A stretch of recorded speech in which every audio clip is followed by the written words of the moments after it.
Bismillahirrahmanirrahim. Assalamualaikum warahmatullahi wabarakatuh.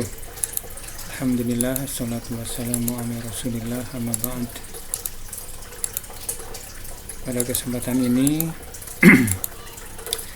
saya akan menjelaskan pengertian tentang Asmaul Husna. Asmaul Husna terdiri atas dua kata, yaitu Asma yang berarti nama-nama dan Husna yang berarti baik atau indah. Jadi jika kita gabungkan kedua kata tersebut, bahwasannya Asmaul Husna dapat diartikan sebagai nama-nama yang baik lagi indah yang hanya dimiliki oleh Allah Subhanahu wa Ta'ala sebagai bukti keagungannya.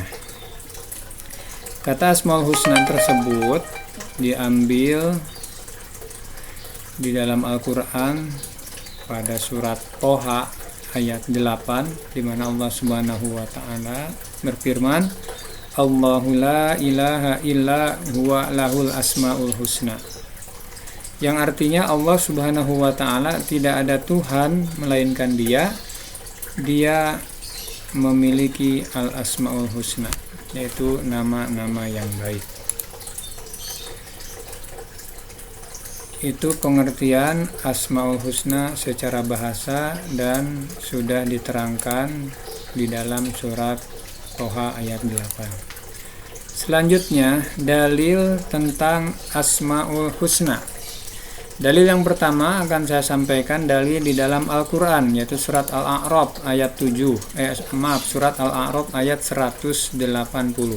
Surat 7 ayat 180. Allah Subhanahu wa Ta'ala berfirman, walillahil asmaul husna fad'uhu biha wa dzarul ladzina yulhiduna fi asma'ihi sayujzauna ma kanu ya'malun. Dan Allah memiliki asmaul husna, nama-nama yang terbaik. Maka bermohonlah kepadanya dengan menyebutnya asmaul husna itu, dan tinggalkanlah orang-orang yang menyalahartikan nama-namanya. Mereka kelak akan mendapat balasan terhadap apa yang telah mereka kerjakan. Di sini dalil dalam Al-Quran sangat jelas menjelaskan kepada kita bahwa pertama, Allah memiliki al-asmaul husna, nama-nama yang baik yang dengannya Allah Subhanahu wa Ta'ala menamai dirinya. Dan yang kedua, di sini ada anjuran. Pada saat kita mau berdoa, memohon sesuatu, meminta kepada Allah, maka kita memintanya harus menyebutkan terlebih dahulu salah satu atau dari beberapa Asmaul Husna, ya. Tentunya nama-nama yang kita sebutkan dari Asmaul Husna itu yang sesuai dengan permohonan kita kepada Allah. Contoh, apabila kita memohon rizki kepada Allah, maka sebut nama Allah Ar-Razzaq. Ya Allah, yang maha pemberi rizki, berikanlah aku rizki yang halalan thayyiban. Itu salah satu contoh doa yang kita panjatkan sambil menyebutkan salah satu daripada nama-nama Allah yang baik. Itu dalil yang terdapat di dalam Al-Quranul Karim yang menjelaskan tentang Asmaul Husna. Dalil berikutnya disampaikan oleh Nabi SAW dalam sebuah hadis riwayat Bukhari Muslim. Nabi SAW bersabda, an Abi Hurairah radhiyallahu anhu anna Rasulullah sallallahu alaihi wasallam qol.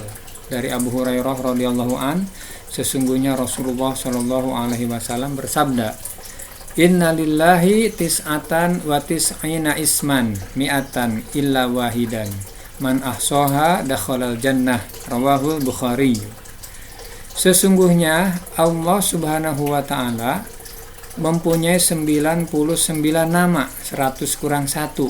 Barang siapa yang menghafalkannya, maka ia akan masuk surga. Nah, ini dalil yang kedua yang menjelaskan bahwasannya Allah memiliki 99 nama atau Asmaul Husna. Yang di akhir hadis ini oleh Nabi disampaikan, man ahsoha dakhalal jannah. Barang siapa yang menghafalkannya, maka ia akan masuk surga.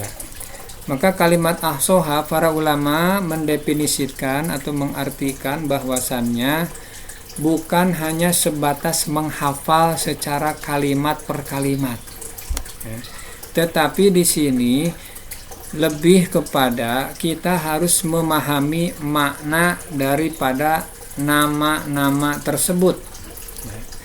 Memahami makna, di samping kita hafal nama-namanya, juga makna-maknanya harus kita hafal. Faedahnya apa?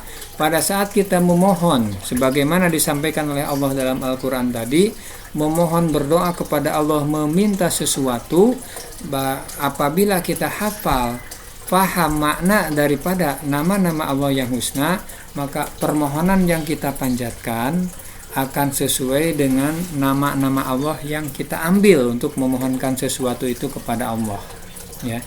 Sehingga tidak ada kesalahan penyebutan nama karena kita paham.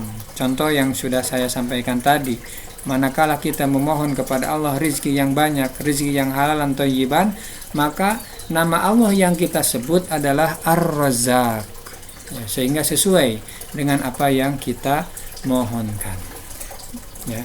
Maka dari ke-99 nama tersebut hendaknya kita pertama menghafalnya, kemudian dipelajari makna-maknanya sehingga kita paham.